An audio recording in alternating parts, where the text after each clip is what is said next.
하나님 말씀은 누가복음 20장 1절부터 8절까지 먼저 읽겠습니다. 그 날들 중 하루는 예수께서 성전에서 백성을 가르치시며 복음을 전하실새 대제사장들과 서기관들이 장로들과 함께 가까이 와서 그에게 말하여 이르되 당신이 무슨 권위로 이런 일을 하는지 이 권위를 준 이가 누구인지 우리에게 말하라. 대답하여 이르시되 나도 한 말을 너희에게 물으리니 내게 말하라. 요한의 세례가 하늘로부터냐 사람으로부터냐. 그들이 서로 의논하여 이르되 만일 하늘로부터라 하면 어찌하여 그를 향하여 믿지 아니하였느냐 할 것이요 만일 사람으로부터라 하면 백성이 요한을 선지자로 인정하니 그들이 다 우리를 돌로 칠 것이라 하고 대답하되 어디로부터인지 알지 못하노라 하니 예수께서 이르시되 나도 무슨 권위로 이런 일을 하는지 너희에게 이르지 아니하리라 하시니라. 원전으로 다시 보는 누가복음 20장 오늘 말씀을 가지고 6월절 어린 양을 몰라보고 6월절을 준비하던 종교 지도자들이라는 제목으로 말씀을 나누겠습니다. 거기 프린트물에 보시면 이 1절에 그 날들 중 하루는 이렇게 우리말 성경에는 그냥 하루는 이렇게 되어 있는데요.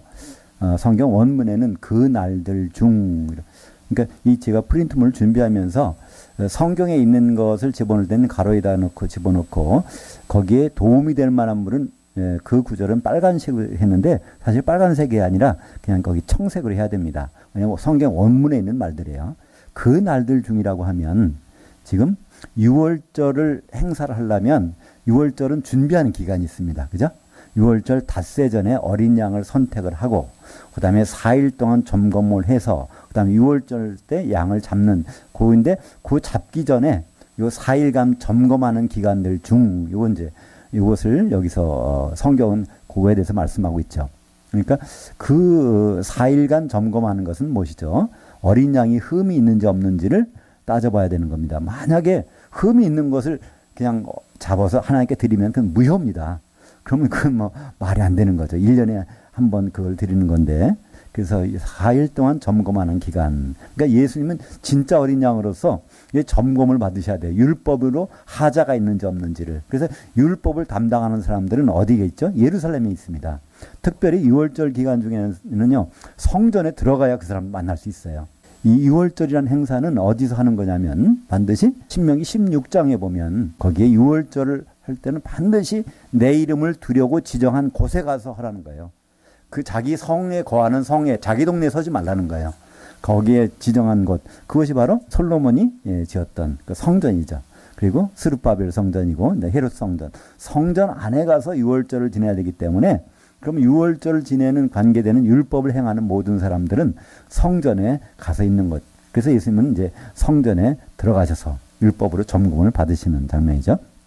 그래서 하루는 그래서 어떤 날 갑자기 가시 아니라 6월절 점검 받으시는 날 중에 하루는 성전에서 백성을 가르치시며 복음을 전하실세. 그러니까 성전에 들어가서 복음을 전하십니다. 여기서 복음이라는 건 무엇일까요? 복음에 상대되는 말은 무엇이죠? 율법입니다. 그죠? 누가복음 16장 16절에 보면 예수님이 그런 말씀하셨어요. 율법과 선지자 이것은 세례 요한 때까지고 그 뒤에는 하나님 나라의 복음이 선포돼서 그래서 그리로 침입하여 들어오느니라. 그래서 바로 이 예수님이 전하시는 것은 율법이 아니라 이제 복음을 전하십니다. 그러니까 여기서도 지금 이제 성전에서는 율법대로 지금 제사 준비하고 있는 거예요. 그러니까 예수님은 그것이 아니라 이제 복음을 전하려고 지금 이렇게 말씀하신 겁니다. 그러니까 6월절의 행사를 위해서 그들이 준비하는 그들한테 가서 이게 아니라 다른 얘기를 하시니까 거기서 누가 이 일을 제기합니까? 대제사장들과 서기관들이 장로들과 함께 가까이 와서 이제 성전 안에서 벌어지는 일이에요. 그들이 열심히 6월절을 준비하고 있습니다. 자, 한번 생각해 보세요. 6월절날 모든 가족마다 양 한 마리씩을 잡아서 하나님께 드리고 그 고기를 먹어야 되는데 만약에 10,000명이 모인다 그러면 10,000마리를 잡는 거예요. 그걸 누가 하죠? 이 제사장들, 서기관들, 장로들이 율법에 법칙에 따라 그 해야 되니까 그 4일 동안은요 눈코 뜰 새 없이 바쁜 겁니다. 그죠?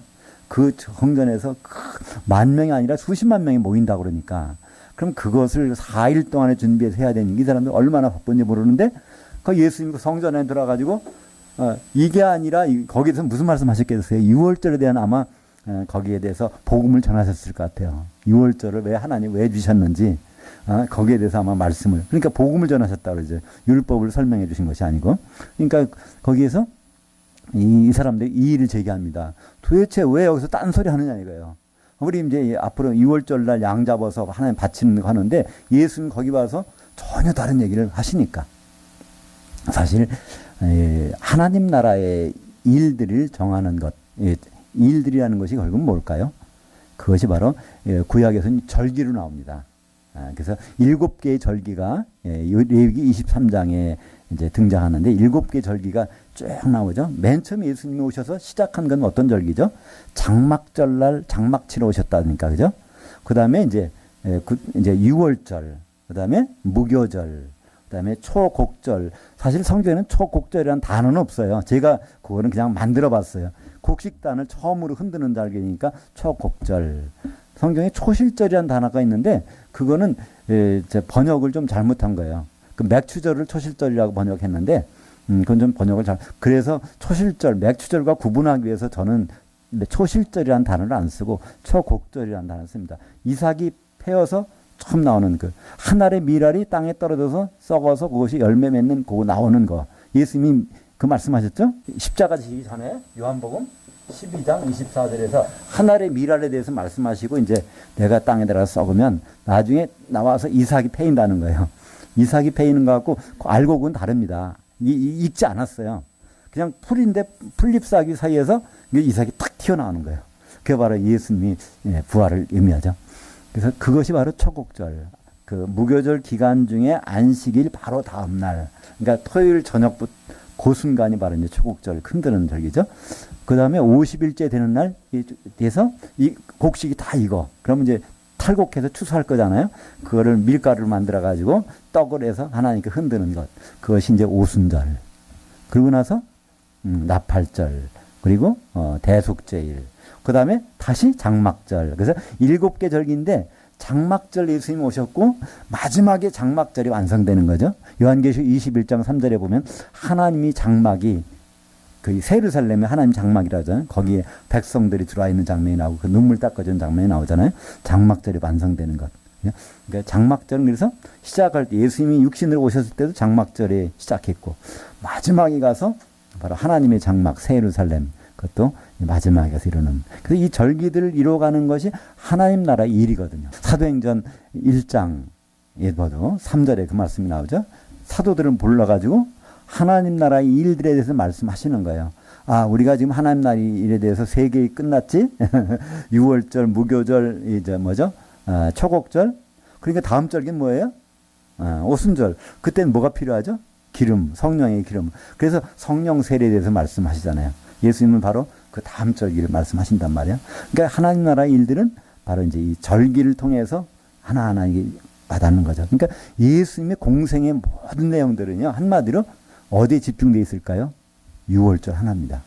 그러니까 6월절 바로 그거 해야 그 다음에 무교절, 그 다음에 초곡절, 오순절 나오니까 그 다른 거는 안 하셨어요. 그것만 중심으로서 하셨단 말이죠. 이 6월절을 지금 준비하고 있는 그 성전에 가서 막 6월절 새로운 얘기를 하시니까 거기 대제사장 서기관들 장로들이 난리가 난 거예요. 도대체 왜 갑자기 이런 얘기를 하느냐 이거예요. 매년 해오던 일인데 왜 이걸 달리하느냐 이거지. 그때 그래서 예수님한테 물어봅니다. 도대체 무슨 권세로 이런 얘기를 이렇게 하느냐. 지금까지 하던 얘기하고 전혀 다른 얘기를 하느냐. 그랬더니 예수님이 왜 나를 못 알아보느냐 하는 거예요. 그러니까 나를 알아보이는 예수님을 알아보는 유일한 방법은 뭐 있죠? 세례 요한의 말을 들어봐야 되는 거예요. 그죠? 세례 요한의 말을 안 들어보면 예수님을 알 수가 없어요. 그러니까 예수님 오실 때 누굴 먼저 보낸다 그랬어요? 선지자 엘리야를 보낸다 그랬어요. 그죠? 선지자 엘리야를 보냈는데 엘리야를 다시 살려서 보낸다는 뜻이 아니라 뭐죠? 엘리사에 앞서서 나타난 사람. 그 엘리자잖아요. 그죠? 엘리야. 그러니까 바로 엘리사라는 뜻은 바로 구원하시는 하나님이라는 뜻이에요. 엘리사가. 바로 그것이 예수는 구원하시는 여호와. 똑같은 거거든요. 그러니까 엘리사가 나타나기 전에 엘리야가 왔던 것처럼 예수님 진짜 나타나기 전에 바로 이 엘리야 역할하는 세례 요한이 온다고 했기 때문에 세례 요한이 와서 이분이라고 알려주지 않으면 아무도 알 수가 없는 거예요.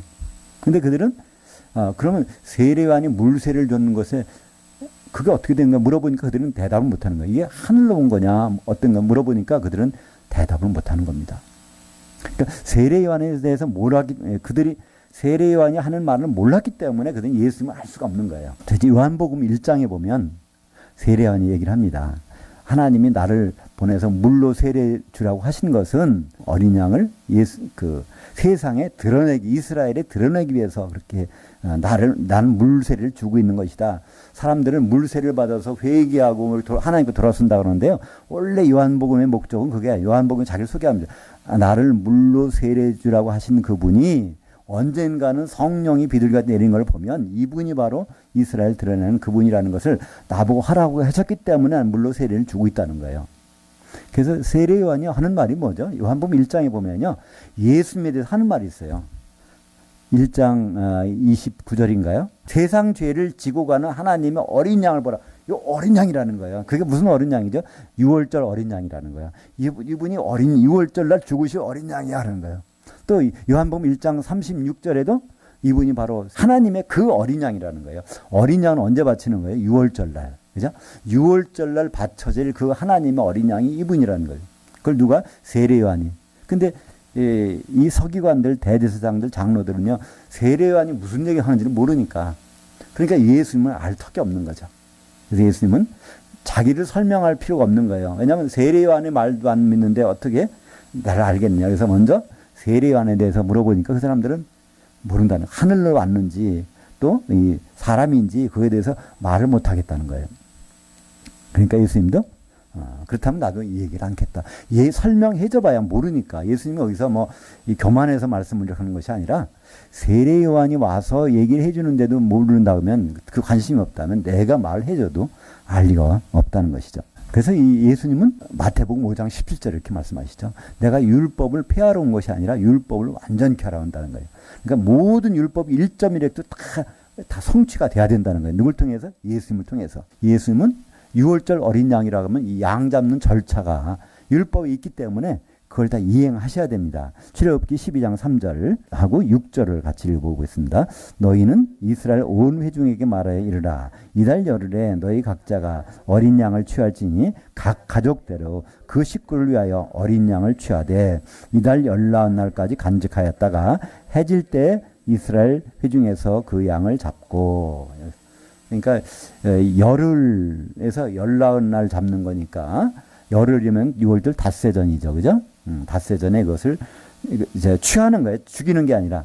우리말 번역은 열흘에 잡는다고 번역되어 있는데 번역이 좀 그거를 고운 선택을 해서 4일 동안 있다가 간직해서 흠이 있는지 없는지 간직했다가 그다음에 열나흔 날 저녁에, 그러니까 그날 저녁부터는 하루가 바뀌니까 무교절 이제 15일이 되는 거예요. 14일 저녁과 15일 경계선에서 그걸 잡게 되는데 바로 이제 이분이 바로 이렇게 어린 양. 그러니까 아마 이 출애굽기 12장 이 내용을 가지고 설교하시는지도 몰라요. 갑자기. 그랬더니 이제 이 서기관과 장로 이 사람 난리가 난 거죠. 요한복음 1장 29절 또 1장 36절 그 보면 세례 요한이 역할을 하는 거예요.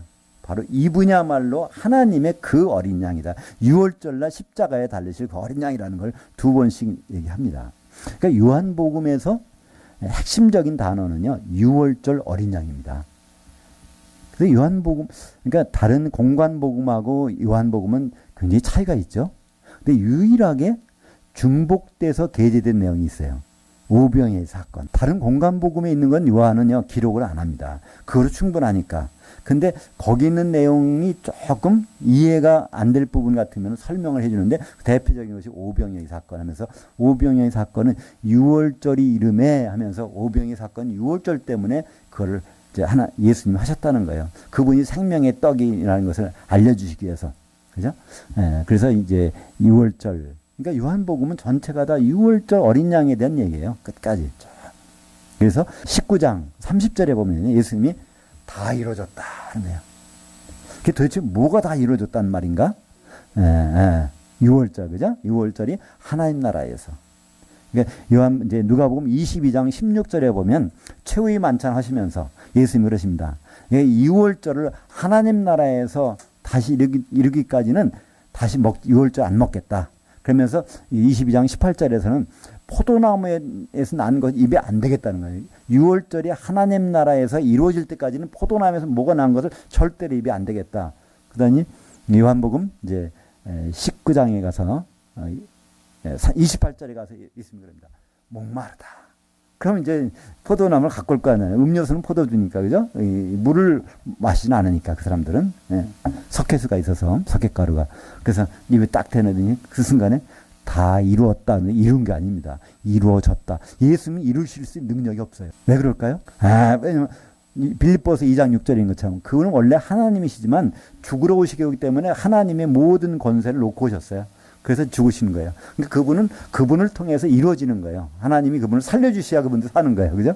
그것도 다 이루어졌다는, 나를 통해서 6월절이 이루어졌다. 봐라, 포도나무에서 난 것 입이 되지 않느냐. 그 신호를 딱 보내잖아요. 그래서 다 이루어진 것이 이제 요한복음에서 19장에서 그게 나옵니다. 그러니까 요한복음 1장에서 하나님의 그 어린 양이다 해갖고 6월절에 돌아가실 분이라고 하면서 19장에 가서 바로 거기서 6월절 어린 양으로 내가 다 이뤘다. 예수님 뭐라고 하시죠? 내 영을 부탁하나이다. 나 영을 살려주셔야 돼요. 왜냐하면 육신으로는 머리도 들어갔지만 영으로는 무교절을 지금 이루어야 되거든요. 옥에 있는 영들에 가서 영은 살아나서 무교절을 이루시잖아요. 그죠? 그러고 나서 이제 안식일 이튿날 초국절을 부활하시는, 그래서 이제 세계를 이루신 장면이 나오는데, 이것이 전부가 다 하나님 나라의 일입니다. 하나하나를 이루어 가시는 거죠. 9절부터 18절까지. 그러니까 이 사람들이 워낙 이해를 못하니까 지금 비유를 포도원의 비유를 가지고 지금 6월절에 하나님의 아들이 죽는 장면을 여기서 설명하십니다. 포도원에서 죽는 장면을 9절부터 18절까지 같이 읽겠습니다. 그가 또 비유로 백성에게 말씀하시기 시작하시니라. 한 사람이 포도원을 만들어 농부들에게 새로 주고 타국에 가서 오래 있다가 때가 이름에 포도원 소출 얼마를 바치게 하려고 한 종을 농부들에게 보내니 농부들이 그 종을 몹시 때리고 거저 보내었거늘 다른 종을 또 보내니 그도 몹시 때리고 능욕하고 거저 보내었거늘 다시 세 번째 종을 보내니 이 종도 상하게 하고 내쫓은지라. 포도원 주인이 이르되 어찌할까, 내 사랑하는 아들을 보내리니 그들이 혹 그를 존대하리라 하였더니 농부들이 그를 보고 서로 의논하여 이르되 이는 상속자니 죽이고 그 유산을 우리 것으로 만들자 하고 포도원 밖에 내쫓아 죽였느니라. 그런즉 포도원 주인이 이 사람들을 어떻게 하겠느냐, 와서 그 농부들을 진멸하고 포도원을 다른 사람들에게 주리라 하시니 사람들이 듣고 이르되 그렇게 되지 말아지어다 하거늘 그들이 보시며 이르시되 그러면 기록된 바 건축자들이 버린 돌이 모퉁이의 머릿돌이 되었느니라 함이 어찌미냐. 무릇 이 돌 위에 떨어지는 자는 깨어지겠고 이 돌이 사람 위에 떨어지면 그를 가루로 만들어 흩으리라 하시니라. 여기서 포도원의 비유. 그러니까 이 포도원이라는 것은 예루살렘 그리고 거기 농부들은 유대인들이며 특별히 유대교의 지도자들이죠. 종교 지도자들. 그러니까 태국에 갔어요. 그러니까 다 맡겨놓고. 타국이라는 것은 이제 결국은 사실은 여기서 이제 하나님이, 그러니까 예수님 오시기 전 약건이에요. 그죠? 예수님 오시기 전에 하나님이 선지자들을 보내가지고 그 소출을 거두려고 그러는데 바로 선지자 보낼 때마다 다 핍박하고 결국 죽여버리는 것이죠. 마지막 아들을 보내면은 이제는 그렇지 않을 거라고 기대는 하셨지만 결국은 죽인다는 거예요. 그러니까 예수님은 바로 내가 이 6월절날 죽이러 왔다는 걸 지금 여기서 바로 당신들이 나를 죽일 거야. 이걸 지금 여기서 말씀하고 있죠. 그 예루살렘 밖에 내쫓아 죽였느니라. 그러니까 영문 밖에 나가 십자가에 골고다 언덕에다가 가서 달아 죽이잖아요. 이걸 지금 예수님이 여기서 말씀하시죠. 그러면서 이것이 원래 기록되어 있다는 거예요. 그렇게 예수님이 유대인을 통해서 오면은 유대인들이 그걸 잡아서 죽이고 되고, 그럼 버려진 바가 되는데 이방인을 통해서 바로 모퉁이 머릿돌에서 그 건물이 지어진다는 거예요. 성전이 지어진다는 거예요. 이게 모퉁이 돌이라는 건 뭐죠? 우리는 뭐 지금은 그런 거 볼 수 없는데 과거에는요, 건물 질 때 직각으로 짓는 거예요. 그죠? 여기 직각으로 이렇게 지야 이게 쓰러지지 않는 거예요. 바람이 뭐 해도 한쪽만 이렇게 쭉 올라보세요. 이거 바람 오면 넘어지지. 그래서 직각으로 지을 때 거기에 모퉁이 되는 요걸 모퉁이 돌을 중심으로 해서 이제 건물이 다 올라가게 돼요. 쭉 올라가게 돼요. 예? 그래서 이 예수님이 바로 이 모퉁이 돌로 돼서 시작되는 건물, 그게 뭐죠? 하나님의 성전, 그게 바로 교회죠. 그죠? 그래서 이제 유대인들에게 버려진 것이 바로 모퉁이 돌의 머릿돌이 돼서 이제 교회, 하나님의 성전이 되어지는 그것이 이루어진다는 것이죠. 시편 118편 22절에 그것이 예언이 돼 있어요. 유대인들이 결국 예수님을 오시면 배척할 거라는 것까지도 이렇게 예언이 돼 있습니다. 이사야서 8장 14절에 바로 그가 성소가 되시리라. 그래서 버림받은 돌이 돼 갖고 결국은 하나님의 거하시는 성소가 되시리라. 그러나 이스라엘의 두 집에는 걸림돌이 되고, 그러니까 예수님 오시는 거 오히려 그들에게는 장애물이 된다는 거예요. 예수님 때문에 실족하는 거예요.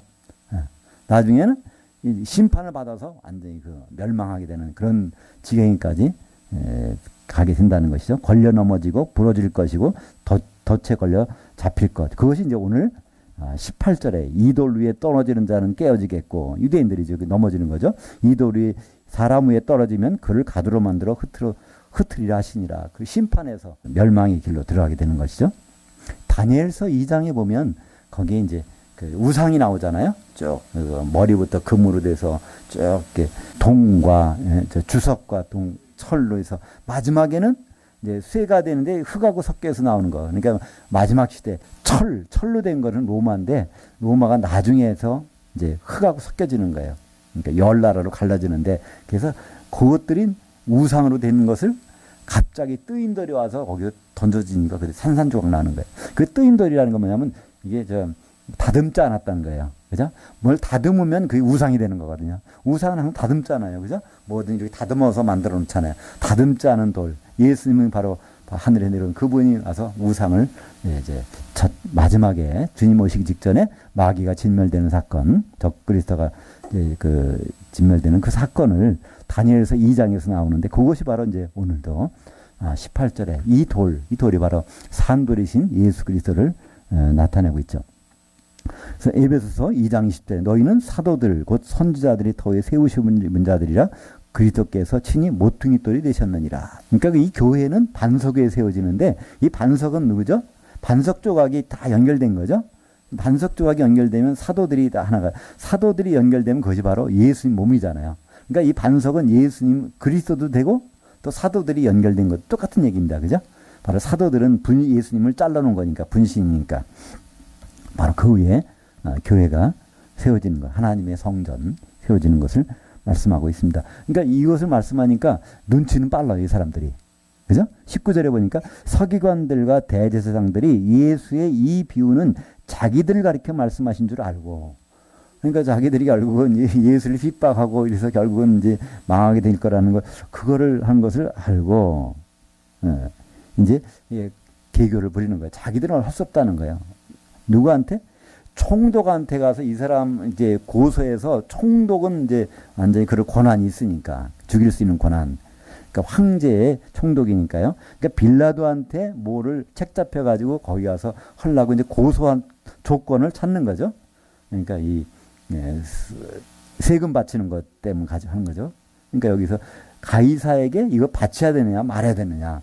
이거 참 진퇴양난이잖아요. 가이사한테 이거 바쳐야 된다면, 바로 하나님의 돈을 하나님의 것을 가지고 왜 거기다 바쳐? 이거 잘못된 거잖아요. 근데 바치지 말라 그러면 이거 식민지인데 이거 큰일 나잖아요. 그러니까 이거면은 반드시 빌라도한테 가서 이 사람을 완전히 죽일 수 있겠다. 그래서 그걸 가지고 고소를 하는 거죠. 그때 예수님 뭐라고 하십니까?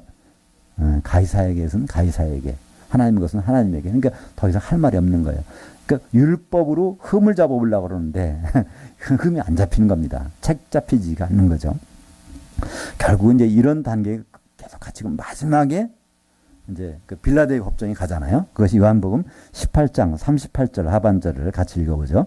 이 말을 하고 다시 유대인들에게 나아가서 이르되 나는 그에게서 아무 죄도 찾지 못하였노라. 바로 예수님은 흠이 없는 어린 양. 그러니까 예수님이 십자가에서 죽으셨다는 것은 바로 그분의 죄가 아니고 우리 죄가 해결됐다는 거잖아요. 그분이 흠이 조금이라도 발견됐다면 이건 참 절망입니다, 우리는. 그러니까 이 서기관들, 장로들, 이 사람들도 잘 사용된 거예요. 그 사람들이 흠집을 잡아왔는데 율법에 전혀 저촉되는 것이 없어요. 그래서 이제 그것이 바로 우리에게 은혜가 돼서 그분의 공로가 피공로가 이제 우리에게 전달되는 것입니다. 그러니까 유대인들은 크게 세 종류의 사람들이 이렇게 분포되고 있었어요. 그 당시 어떤 그 생각이 다른 것이 바리새인들, 사두개인들, 또 하나는 SNF파라고 있었어요. 그죠? SNF파는 그냥 그 은둔 생활하니까 여기 안 나타나지만 근데 이 차이점이 있단 말이에요. 바리새인들은 율법대로 살아보려고 노력하는 사람들이에요. 그러니까 외식적이긴 하지만 그들은 내세를 부활을 믿었거든요. 근데 그들이 생각하는 부활은 이런 몸으로 다시 사는 거예요. 그래서 이제 그 묘실을 잘 정하고 잘 보관했다가 나오려고 하는 거죠. 절대로 이 몸이 변화돼서 나온다고는 꿈에도 생각하지 않는 사람들이에요. 그 바리새인들은 부활을 믿었지만, 근데 사두개인은 부활 자체를 안 믿어요. 이 사두개인들은 누굴까요? 이 다윗 시대의 제사장 사독의 그러니까 이 사람들은 제사장의 반열이에요. 그래서 돈이 많아요. 재벌들이란 말이에요. 그러니까 유대인들이 가장 돈 벌기 좋은 방법은 뭔지 아세요? 그 제사 드리러 오야 되니까 그들이 1년에 3번 딱 와야 돼요. 신명기 16장 16절에 보면 발로 너희는 1년에 3차례 반드시 내가 지정하는 곳 성전에 와서 바로 하나님께 예물을 가서 예물을 드려라. 그러니까 율법을 지키기 위해서는 그렇게 와야 되는데 그 외국에서 또는 지방에서 오는데 거기다가 뭐 강아지가 아니지 양이나 소를 데리고 올 수는 없잖아요. 그죠? 죄송합니다. 그러니까 돈을 가지고 온단 말이에요. 그래서 돈을 가지고 거기 와서 그걸 사는 거예요. 그때 살 때 굉장히 비싸게 할 거잖아요. 그죠? 그러고서 이걸 이제 계속 거기서 고리대금을 이렇게 파는 거죠. 그래갖고 그 돈을, 그러니까 10만 명한테 예를 들어서, 한 10만 원씩만 남겨도 얼마입니까? 그 뭐 큰 돈이잖아요. 그렇게 해서 버는 사람들. 그러니까 제사장들 거기에 불의해서 일하는 사람들이 사두개인들이거든요. 사독의 후예들. 그래서 그 사람들은 부활을 안 믿는 거예요. 이 세상이 너무나 좋다. 그러니까 하나님의 제사를 지내면서도 부활을 안 믿어. 근데 예수님이 부활에 대해서 얘기를 하시니까 이게 자기들하고 안 맞거든요. 그래서 이제 그것이 바로 27절부터 36절까지 한번 같이 읽겠습니다. 부활이 없다고 주장하는 사두개인들 중 어떤 이들이 와서 물어 이르되 선생님이여 모세가 우리에게 써주기를 만일 어떤 사람이 형이 아내를 두고 자식이 없이 죽으면 그 동생이 그 아내를 취하여 형을 위하여 상속자를 세울지니라 하였나이다. 그런데 7형제가 있었는데 마지가 아내를 취하였다가 자식이 없이 죽고 그 둘째와 셋째가 그를 취하고 7이 다 그와 같이 자식이 없어 죽고 그 후에 여자도 죽었나이다. 7이 다 그를 아내로 취하였으니 부활 때 그 중에 누구의 아내가 되리까? 예수께서 이르시되 이 세상의 자녀들은 장가도 가고 시집도 가고 저 세상과 및 죽은 자들 가운데서 부활함을 얻기에 합당히 여김을 받은 자들은 장가가고 시집가는 일이 없으며 그들은 다시 죽을 수도 없나니 이는 천사와 동등들이요 부활의 자녀들로서 하나님의 자녀들임이니라. 그러니까 이것은 계대 혼인제도라고 그러죠. 신명기 25장에 보면 5절과 6절에 이 내용이 있어요. 그래서 이 사람들이 그러니까 사두개인들은 그냥 말하는 상식적으로 얘기하는 것이 아니에요. 성경을 가지고 얘기하는 거예요. 근데 모세가 써준 글에 그때 당시에는 이것이 몇 장 몇 절이 없거든요. 그러니까 모세가 써준 걸 그러니까 우리는 지금 신명기 25장 5절과 6절 가지고 하는구나. 우리는 지금 알 수 있죠. 거기 보면 형이 애를 못 낳고 먼저 죽으면 바로 그 동생이 형수하고 같이 해서 애를 가지면 첫 애를 그러니까 첫 번째 애를 낳으면 형의 아기로 입적을 시킨다는 거예요. 두 번째 애기부터는 자기 애기예요. 근데 첫 번째 아기를 이렇게 하는데 이 7형제가 다 아기를 못 가졌어요. 결국은. 그리고 근데 같이 죽었단 말이야. 만약에 부활이 없으니까 망정이지 부활이 있다면 어떻게 되겠느냐. 그러니까 부활이 없다는 거예요. 이게 바로 되지 않는다는 겁니다.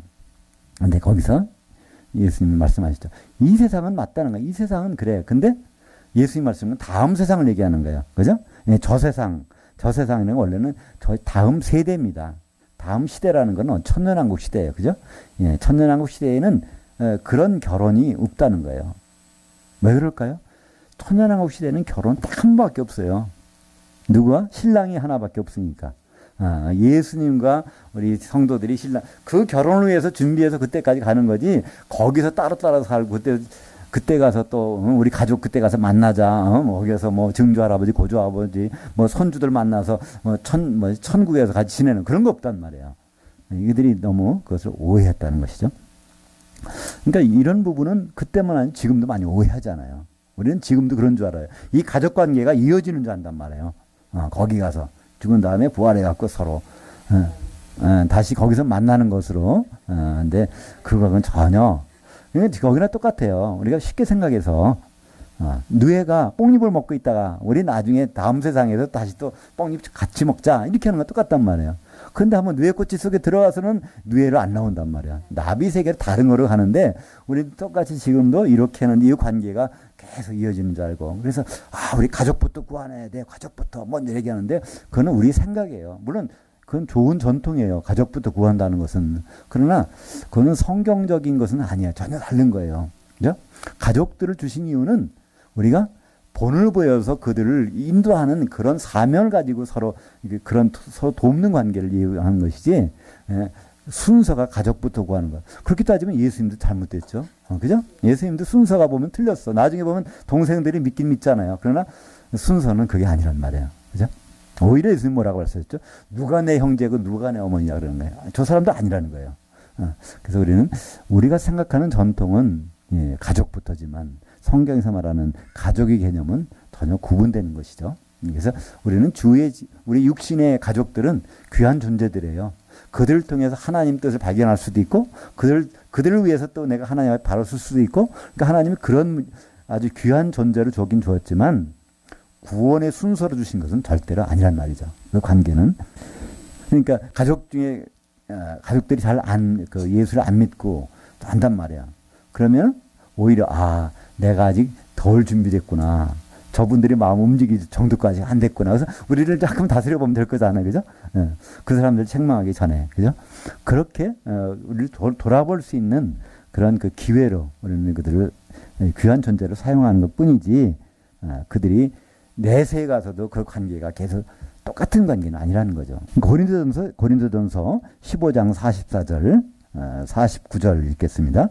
혼의 몸으로 심고 영의 몸으로 다시 살아나나니 혼의 몸이 있은즉 영의 몸도 있느니라. 우리가 흙에 속한 자의 형상을 입은 것 같이 또한 하늘에 속한 이의 형상을 입었느니라. 이게 혼의 몸이라는 것은 아담과 같은 몸이란 뜻이에요. 그죠? 그리고 이 영의 몸이라는 건 부활하신 주님과 같은 몸. 그러니까 우리는 모두가 지금 혼의 몸을 입고 살고 죽고 그 모든 것을 이루는 거예요. 그러나 이것으로 끝나는 것이 아니라 우리는 영의 몸을 입을 때가 온다는 거예요. 그것이 바로 주님이 다시 마지막 나팔에 불릴 때 우리가 호련히 변화되리니, 고린도전서 15장 51절에 봐죠. 우리가 호련히 변화되는 것은 바로 영의 몸으로, 예수님이 영의 몸을 입은 1호예요. 그죠? 예수님이. 그러니까 우리가 부활이라고 하는 보통은 죽은 거에 사는 것이 부활이 아닙니다. 성경에서 부활이라는 것은 영의 몸으로 갈아입는 거예요. 영의 몸으로. 그죠? 그러니까 영의 몸을 갈아입은 상황에서 결혼은 그게 없다는 거예요. 그거는 전혀. 우리는 그 영의 몸을 가지고 예수님과 결혼할 준비를 하는 그런 몸으로 우리가 변화되는 것이죠. 그래서 사실은 고린도후서 11장 2절에 보면 우리는 인정하건 인정 안 하건 관계없어요. 예수님과 관계를 맺은 사람, 사도의 말을 듣고 바로 예수님과 관계없는 사람들 이미 약혼자예요. 각자가 약혼자가 아니라 공동의 약혼자. 그러니까 서로 공동이 돼서 하나의 약혼자로. 바로 그것이 고린도후서 11장 2절. 내가 하나님의 열심으로 널 위해서 열심을 내노니 내가 너희를 정결한 처녀로 한 남편인 그리스도께 드리려고 중매했음이로다. 여기서 정결한 처녀는 단수입니다. 처녀들이 아니에요. 우리가 다 처녀들로 그분께 시집가는 것이 아니라 정결한 한 처녀로 바로 준비시켜서 바로 예수님과 이렇게 중매시켰다는 거예요. 중매에서 약혼을 했는데 그게 끝나는 건 어떻게 되죠? 이혼인가요? 중매했다가? 그걸 뭐라 그러죠? 파혼이죠. 파혼. 이혼은 결혼까지 갔는데, 결혼까지 했다가 거기서 끊어지는 거. 그러니까 이혼과 파혼. 그러니까 이번 주일에 설교 내용이 파혼에 대한 거거든요. 데살로니가 후서 2장 3절에 보면 거기에 바로 이 말씀이 나와요. 그러니까 주님의 모신다고 그래갖고 쉽게 흔들리거나 불안해하지 말라는 거예요. 먼저 거기 보면 배도하는 일이 있으리니 이렇게 돼요. 배도. 우리말은 배도라고 번역했어요. 배도가 아니라 파혼한다는 거예요. 파혼하는 일이 나타난다는 거예요. 예수님이 신랑을 알고 결혼 준비하는 그런 생활을 하다가 에이 다른 더 좋은 남자, 짐승과 같은 남자가 생긴다는 거예요. 거기로 가게 되는 일이 벌어지고 나서 그 멸망의 아들이 나타나면 그런 일이 벌어지고 난 다음에 예수님 오신다는 것. 근데 거기서 이 파혼이라는 단어가 등장합니다. 그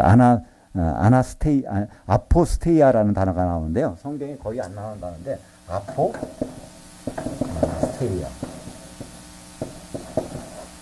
아포스테이아라는 것이 이제 파혼. 이게 서로 떨어지는데 이게 재밌어요. 예수님이 이혼이라는 단어를 말씀하신 적이 있어요. 그러니까 마태복음 19장 아마 11절인가 19장에 보면 이혼증서를 19장 7절인가 이혼증서를 써서 내보낸다. 그때는 이혼이라는 단어가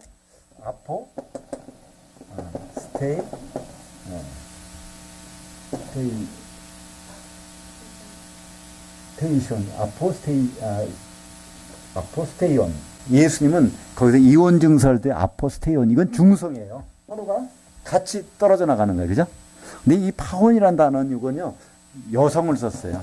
여자 편에서 마음 편에 갖고 나간다는 거예요. 그러니까 예수님이 재림하시기 전에 반드시 여자 편에서 우리가 예수님 버리고 다른 이제 짐승, 적그리스도를 따라가는 일이 벌어진다는 거예요. 그런 일이 있은 다음에 예수님 오신다는 것. 지금 교회가 점점 그런 일이 반드시 생긴다는 거예요. 그러니까 한마디로 우리는 교회의 타락이라는 것을 이상하게 생각하는데요. 간단해요. 예수님과 결혼하는 준비를 하면은 이게 정상적인 거예요. 근데 그거 이외에 다른 데 신경 쓰고 있다는 건 다 파혼하고 있는 거예요.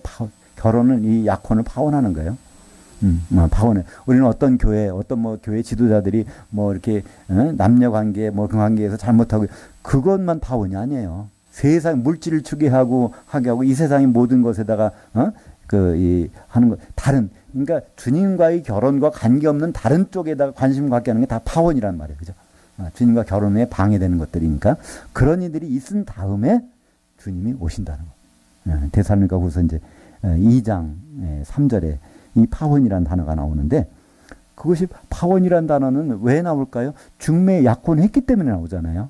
그 약혼이 바로 고린도후서 11장 2절에 사도들은 중매쟁이라는 거예요. 사도들이 중매를 해서 우리는 다 약혼한 상태예요. 근데 여기서 떨어져 나가는 사람들이 생긴다는 거예요. 우리는 그 결혼 싫다는 거예요. 근데 그게 누구 편에서? 여성. 이 아포스테아, 이 파워는 여성. 예수님이 우리를 떠나가는 것이 아니라 우리 결혼하겠다는 사람들이 떠나가는 일이 반드시 생긴다는 겁니다. 37절부터 38절까지 같이 읽겠습니다. 죽은 자들이 살아난다는 것은 모세도 가시나무 떨기에 관한 글에서 주를 아브라함의 하나님이요 이삭의 하나님이요 야곱의 하나님이라 칭하였나니 하나님은 죽은 자들의 하나님이 아니요 살아있는 자들의 하나님이시라. 하나님에게는 모든 사람이 살아있느니라 하시니. 여기서도 이 부활이 원래부터 있다는 거예요.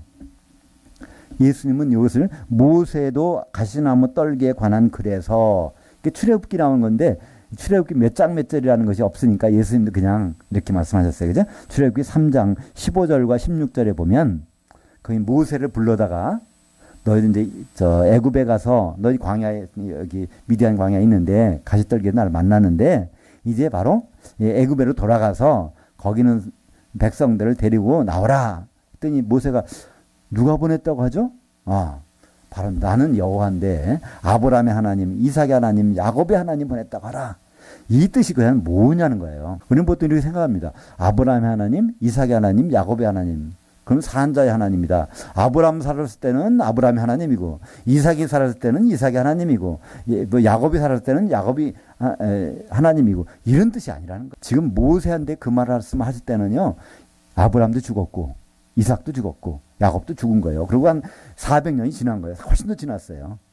그 얘기는 바로 살려내신다는 뜻이에요. 예수님은 그거를 재해석한 거예요. 그 옛날 구약에는 그냥 아브라함의 하나님, 이삭의 하나님, 야곱의 하나님이 너희를 이렇게 보낸다 하라 이렇게만 알아들었는데 예수님은 그것이 그런 뜻이 아니라 부활이라는 뜻이다. 그런 것을 여기서 말씀하는 거예요. 바로 이 살아있는 자의 하나님이다. 그러니까 하나님은 영원히 아브라함의 하나님이라. 그럼 아브라함은 살아있어야 돼. 이삭도 살아있어야 돼. 야곱도 살아있어야 돼. 반드시 살려내시겠다는 거예요. 그죠? 부활은 반드시 있습니다. 왜 부활이 있을까요? 심판을 받기 위해서. 재판을 받으려면 죽으면 재판 끝나요. 재판이 다시 섰게 되려면 이 사람이 행방불명된 줄 알았는데 다시 나타나. 그럼 이건 재판 받아야 됩니다. 그죠? 그것처럼 재판 받기 위해서, 심판 받기 위해서 모든 사람들은 살아납니다. 이 심판은 좋은 일도 심판이 있어야 돼요. 그죠?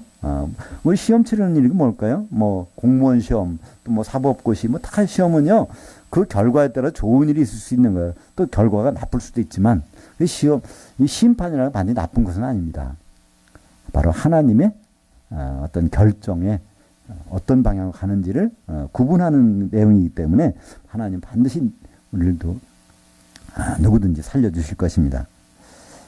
히브리서 9장 27절에 보면 한 번 죽는 것은 사람에게 정하신 것이요 그 뒤에는 심판이 있으리. 그러니까 죽는 게 끝이 아니라는 걸 성경에 계속 말씀하는데 우리는 죽기 전에 뭘 해보려고 하다 보니까 문제가 터지잖아요. 그죠? 어떤 교회 또 어떤 목사님들 죽기 전에 이 세상에서 뭘 좀 좋은 걸 보려고 하다가 문제가 터지는 거예요. 그죠? 이제 주님 오신 다음부터 좋은 걸 바라본다면 이 세상에 있는 모든 것들을 절제할 수 있는데 그때 거가 만족을 못해. 그러면 죽기 전에 모든 것을 결과를 보려고 하다 보니까 이제 계속 문제가 발생하는 것입니다. 그러니까 적어도 하나님은 아브라함의 하나님, 이삭의 하나님, 야곱의 하나님이라는 말의 뜻을 안다면 함부로 살 수 없어요. 그죠? 함부로 죽을 수가 없으니까 반드시 다시 살려서 하나님 앞에 서야 돼 있기 때문에. 그래서 아브라함의 하나님, 이삭의 하나님, 야곱의 하나님이라는 뜻은 하나님 반드시 살려내신다. 살려내셔서 심판의 결과에 따라서 우리는 길이 결정될 것입니다. 요한계시록 20장 12절에 보니까 또 내가 보니 죽은 자들이 큰 자나 작은 자나 흰 보좌 앞에 서 있는데 살았으니까 서 있겠죠. 거기에 죽어 있으면 그냥 누워 있을 텐데. 그래서 모든 사람들은 반드시 사는 것. 이것은 누구에 대한 대답일까요? 이 사두개인들 너희들이 생각하는 거 이 세상이 다라고 그렇게 소나 양이나 그거 가지고 돈 벌라고 거기다 혈안이 돼서 사는데 그게 아니라는 거예요. 부활이 분명히 있다는 것을 예수님 여기서 말씀하고 계십니다. 41절부터 44절까지 같이 읽겠습니다. 예수께서 그들에게 이르시되 사람들이 어찌하여 그리스도를 다윗의 자손이라 하느냐.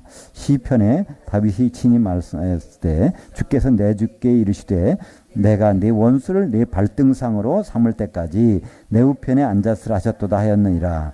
그런즉 다윗이 그리스도를 주라 칭하였으니 어찌 그의 자손이 되겠느냐 하시니라. 예수님을 다윗의 자손이라고 그러잖아요. 그죠? 이 말이 맞을까요? 틀릴까요? 마태복음부터 보면 그렇잖아요.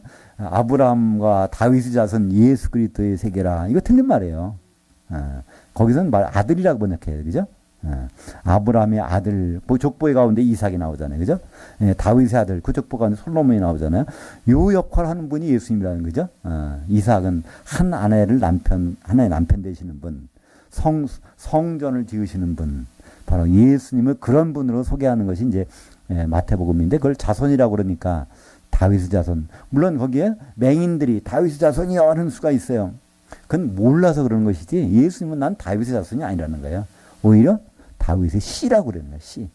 다윗이 있게 한 그 근원이라는 거죠. 갈라디아서 3장 16절 이 약속들은 아브라함과 그의 씨에게 말씀하신 것인데 여럿을 가리켜 그 씨들이라 하지 아니하고 오직 한 사람을 가리켜 네 씨라 하였으니 곧 그리스도라. 그러니까 아브라함을 축복하시면서 너를 축복하고 네 씨를 축복한다고 그랬어요. 그때 네 씨가 아브라함의 자손이 아니라는 거예요. 바로 그건 누굴까요? 그것은 바로 갈라디아서 바로 잡습니다. 그건 바로 씨라는 것은 그러니까 구약의 씨라는 단어는요 제라라고 그러는데 두 가지 뜻이 있어요. 그거는 자손이라는 뜻도 있고 또 조상이라는 뜻, 두 가지가 다 있는 거예요. 구약의 씨는 자손 조상을 같은 단어로 제라라는 단어를 씁니다. 근데 신약에서는요 이걸 구분해요. 자손이라는 단어는 이제 그 뭐 아들이라는 단어, 피오스라는 단어로 하고 그다음에 씨라는 단어는 스페르마라는 거예요. 씨가 따로 있단 말이에요. 그죠? 스페르마, 씨라는 여기서 보니까 갈라디아서 뭐라고 했어요? 스페르마. 여기서 피오스 자손이라는 뜻이 아니라 스페르마. 그래서 씨, 그러니까 이게 만약에 요게 나기 위해서는 씨가 있었으니까 이게 나왔겠죠. 꽃씨를 뿌렸더니 이게 올라와서. 그러니까 예수님은 다윗의 씨앗이라는 거예요. 그죠? 근데, 우리가 또 아브라함의 씨앗이 된다는 거예요. 그게 어떻게 가능할까요? 예수님이 아브라함의 씨앗이니까 우리가 예수 그리스도의 몸을 이루면 우리는 아브라함의 씨앗이 되는 거예요. 우리가. 아브라함이 나죠. 훨씬. 우리가 보면 아브라함의 믿음을 본받자 그러는데요. 그들의 믿음 수준하고 우리 믿음 수준은 전혀 다른 거예요. 그죠? 아브라함의 믿음은 뭐를 원하는 거였죠? 히브리서 11장에 보면 기초석에 있는 그 성에 들어간 것을 바라보고 텐트 치고 살았다는 거예요. 기초석에 있는 그 성, 요한계시록 21장 14절에 보면 12기초석이 있는 그 성이 있잖아요. 바로 새 예루살렘. 거기에 들어갈 꿈을 꾸고 하나님 백성으로서 그게 바로 아브라함의 믿음입니다. 우리 믿음은 그게 아니에요. 그죠? 우리 믿음은 바로 예수님 몸을 이루어서 그분의 씨가 되고 예수님 몸이니까 바로 그 예루살렘 성벽을 이루어서 성전 기둥이 돼가지고 그들을 받아들이는 것. 그러니까 히브리서 11장 맨 마지막 40절인가요? 거기 보면 그렇죠? 우리가 아니고서는 저들이 온전함을 이룰 수 없느니라 그러잖아요. 그러니까 우리가 히브리인들, 영적인 히브리인들, 육적인 히브리인들 말고 영적인 히브리인들 우리가 성도들이 이 길을 가야 그들을 소망이 있다는 것을 말씀하고 있습니다. 45절부터 47절까지입니다. 모든 백성이 들을 때 예수께서 그의 제자들에게 이르시되 긴 옷을 입고 다니는 것을 원하며 시장에서 문안받는 것과 회당의 높은 자리와 잔치 윗자리를 좋아하는 서기관들을 삼가라. 그들은 과부의 가산을 삼키며 외식으로 길게 기도하니 그들이 더 엄중한 심판을 받으리라 하시니라. 여기서 46절 긴 옷을 입는다는 건 뭘까요? 제사장 옷을 입는 거. 그러니까 종교의식을 행하는 거예요. 그죠? 종교의식을 행하고. 종교적인 것, 복음이라기보다는, 그래서 문안받는 것과 회당이 높은 자리와 윗자리를 좋아하는 서기관들, 이걸 누굴까요? 종교적인 목사님들. 그러니까, 이 목사는 목사인데, 종교 행위를 좋아하는 그 목사님들을 뭐라고요? 삼가라. 조심하라. 이건 특별한 단어예요. 프로스 에케테. 이거는 아주 그걸 향해서 아니 꽉 눈길을 거기 떼지 말라는 뜻이에요. 예. 그러니까 프로스 에코라는 거 꽉 붙잡고 있다는 거예요. 프로스는 원리 향해서 아주 일거수일투족으로 한번 잘 지켜보라는 거예요. 그 목사님들에 대해서 일거수일투족을 잘 지켜보라는 거예요. 근데 현재형 명령이에요, 이게. 목사님들이 쓰러질 수 있다는 거예요. 잘못될 수 있다는 거예요. 왜 그럴까요? 마귀는 그들을 표적이니까. 그러니까 다른 사람보다는 목사님들은요, 마귀 표적이잖아요. 그들만 쓰러뜨리면 마귀는 자기 일을 쉽게 할 수 있거든. 그러니까 그러니까 살펴보는 삶과 그들의 조심해 보는 것을 주의하는 것을 현재형 명령. 꾸준히. 오늘까지는 이 목사님 괜찮은 것 같아. 근데 내일은 어떻게 될지 몰라. 왜 그렇죠? 그 목사님 잘못된 것이 아니라 마귀는 항상 그를 움직이면은 수천 명, 수만 명을 움직일 수 있으니까. 그죠? 이게 다른 명령은 되게 과거형 명령인데 이것은 예수님이 현재형 명령으로 쓰였어요. 그런 서기관들은 오늘날에는 목사님들이죠. 이런 종교에 빠진 목사님들을 삼가라. 그들은 과부의 가산을 삼키며 외식으로 길게 기도하니 이 과부의 가산을 삼킨다는 건 무슨 뜻일까요? 과부는 보호자가 필요해요. 그죠? 근데 그때는 그 서기관들이 그러니까 대신해 줄 사람이 없으니까 그들이 그걸 맡는데 오히려 그 유산을 자기 착복하는 거예요. 과부 걸 뺏어가지고 착복하는 거. 그리고 왜 오래 기도할까요? 사람들 보라고. 하나님한테 기도하는 것이 아니에요.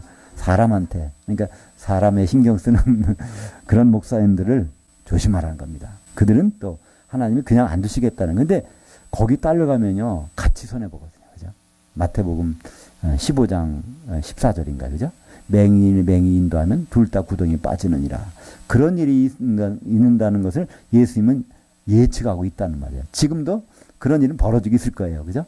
예수님 하신 말씀이 그냥 공중에 흘러가라고 하신 말씀이 아니니까. 그러니까 지금 이 상황을 한번 상상해 보세요. 6월절 지금 이제 며칠 있으면 양을 잡는 십자가 사건이 벌어지는데 그 성전 안에서 6월절 짐승 잡는 준비를 딱 하고 있는 상황에서 그래서 종교 행사가 딱 진행되는데 예수님은 전혀 딴 말씀하시는 거예요. 내가 유월절 어린 양인데 나를 몰라본다. 어떻게 알 수 있냐면 세례요한이 그래요. 이분이 하나님의 그 어린 양, 십자 유월절날 들어가실 이 어린 양이라는 것을 얘기해 줬는데 세례요한 자체를 모르니까 뭐 하는지를 모르니까 바로 그런 일이 누구한테? 종교 담당자들에게 벌어지고 있다는 거예요. 서기관들, 장로들, 대제사장들이 하나님의 율법대로 그걸 집행하고 있는 사람들이 전혀 깜깜인 거예요. 오늘 제목처럼 유월절 어린 양을 몰라보고 유월절을 준비하던 종교 지도자들. 지금도 그런 일이 있을 수 있어요. 하나님의 뜻이 무엇인지 성경에서 우리에게 뭐라고 말씀하는지 전혀 깜깜이면서 여전히 예배 준비하고 예배 실행하고 하나님이 하는 그런 일들이 있을 수 있다는 거예요. 2000년 전이나 지금이나 뭐 크게 달라지겠습니까? 그거는 똑같아요. 왜냐하면 마귀가 똑같은 마귀잖아요. 2000년 전의 마귀나 지금 마귀는 더 발달할 수 있어요. 그죠? 그거잖아요. 알파고 같은 거 보면은 자기가 자기 학습을 통해서 계속 발달시키는데 마귀라고 그 못하겠어요? 요한계시록 12장에 보면, 그죠? 마귀가 분을 내어서 땅에 떨어졌다잖아요. 그 땅은, 요한계시록의 땅은 교회거든요. 세상 떨어진 게 아니라 교회에 마귀가, 그러니까 왜 교회가 타락할까요? 마귀가 거기 장악했으니까. 타락하는 건 너무나 당연한 일 아닐까요? 우리는 너무나 그 부분에 대해서 가볍게 생각하는 것 같아요. 마귀는 하나님도 일하시지만 마귀도 일하거든요. 그냥 그들은 아직은 결박이 안 됐으니까 여전히 그들은 일을 할 수가 있는 것이죠. 6월절 어린 양이 바로 있는데 다른 생각하고 율법대로만 생각하고 있는 사람들, 제사장들, 서기관들, 장로들. 주님은 거기에서도 말씀하십니다. 이 서기관들 좀 조심해라. 기도하겠습니다. 하나님 아버지 참 감사합니다.